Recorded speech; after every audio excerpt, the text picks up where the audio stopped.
நீங்கள் சேலமில் இருக்கீங்க அப்படின்னா பனைமரத்துப்பட்டிக்கு யார் யாரெல்லாம் போயிருக்கீங்கன்னு சொல்லுங்கள். எனக்கு ரொம்பவே பிடிக்கும் அந்த ஏரியா. அவ்வளோ க்ரீனிஷாக இருக்கும், சூப்பராக இருக்கும். எனக்கு சாப்பாடு செஞ்சு போட்ட அன்றைக்கி வந்துட்டு இன்ஜெக்ஷன் போட வேண்டியதாக இருந்தது. ஸோ நாங்கள் பனைமரத்துப்பட்டிக்கு போட்டுட்டு வந்துட்டோம். இந்த மாதிரி ஏறு ஓட்டின நிலம் வந்து அவ்வளோ வாசனையாக இருக்கும். அந்த மண் அவ்வளோ சூப்பராக இருக்கும். அந்த நெல் வாசனையோடைய செம்மையாக இருக்கும். இதெல்லாம் யாருக்கு பிடிக்கும்னு சொல்லிட்டு கமெண்ட் செக்ஷனில் சொல்லுங்கள். நாங்கள் வீட்டுக்கு வந்ததும் எல்லோரும் உட்காந்து பேசிகிட்டு இருந்தாங்க. சரி எவ்வளோ நேரம் உட்காந்து பேசிட்டே இருக்கிறது, காட்டுக்கு போய் கீரை பறிச்சுட்டு வரலாம் அப்படின்னு சொல்லிட்டு நாங்கள் எல்லாம் கிளம்பி போயிட்டோம். காட்டுக்கு போகிற வழியில் வந்துட்டு நெல்லிக்காய் மரம் இருந்தது. என் பாப்பா வந்து இங்கே நெல்லிக்காய் இருந்தது, அதை கேட்டால் நானும் ஒன்று சாப்பிட்டேன். அந்த நெல்லிக்காய் மரத்தில் நெல்லிக்காய் சூப்பராக இருக்கும், நிறையா இருந்தது. ஆனால் இப்போ கம்மியாயிடுச்சு. நாங்கள் வந்து நெல்லிக்காவை சாப்பிட்டுட்டு கீரை பறிக்கிறதுக்காக போனோம். நெல்லிக்காய் பறித்து கொடுத்த அடுத்த செகண்ட் வந்து அவளுங்க அங்கே போயிட்டாளுங்க.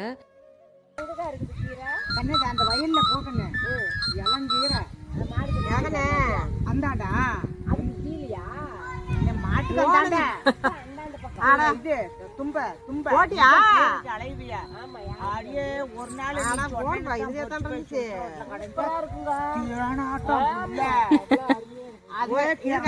மாடு ஒரு 2 மணிக்கு மேல தான் முடிச்சு மோடமா இருக்குன்னு பேசிட்டு இருக்கிறோம். அங்க இருக்குது இளங்கீரை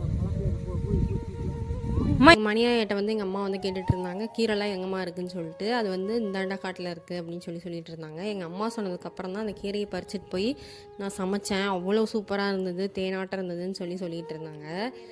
பாருங்களேன், தும்புக்கீரை காடு ஓட்டி போட்டிருந்தாங்க. அப்போ வந்து ரொம்ப பிஞ்சு குட்டி குட்டியாக ஒரு விரல் சைஸ் அளவுக்கு தான் இருந்தது. பிச்சுட்டு வந்து கடைஞ்சா அவ்வளோ டேஸ்ட்டாக இருந்தது. இந்த தும்புக்கீரை வந்து எப்படி கடையணும்னு சொல்லிட்டு நான் ஏற்கனவே ஒரு வீடியோ போட்டிருப்பேன், அதை மறக்காமல் செக் பண்ணி பாருங்கள், கீழே லிங்க் கொடுக்குறேன். இந்த கீரையில் வந்து அவ்வளோ சத்து இருக்குது, சூப்பராக இருக்கும். ப்ரெக்னென்ட் லேடிஸ்க்கும் ரொம்ப நல்லது, தாராளமாக நீங்கள் சாப்பிட்லாம். அவ்வளோ டேஸ்ட்டாக இருக்கும், வாசனை பயங்கரமாக வந்து பறிக்கிறோம். ஏன் ஆளை கூப்பிட்டு இருக்கிற? மாடு வந்து கத்திட்டு இருந்தது, அதனால நான் கேட்டுட்டு இருந்தேன். நாங்கள்லாம் சொல்லிட்டு தான் வந்து பறிச்சுட்டு இருக்கோம், நீ ஏன் கத்திட்டு இருக்க அப்படின்னு சொல்லிட்டு. பிஞ்சு கீரை சூப்பராக இருக்கும். அது இந்த தும்பக்கீரை கடைஞ்சா களிக்கின்ற செம்ம டேஸ்ட்டாக இருக்கும்.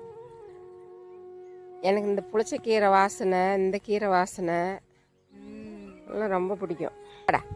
வா நீ வான்னு கூப்பிடுது.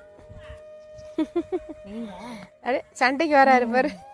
ஆட்டுக்குட்டி கூடலாம் கொஞ்சம் நேரம் விளையாடிட்டு நாங்களும் வந்துட்டு பிள்ளைங்களையும் பிடிச்சி கீரை பறிக்க போட்டாச்சு.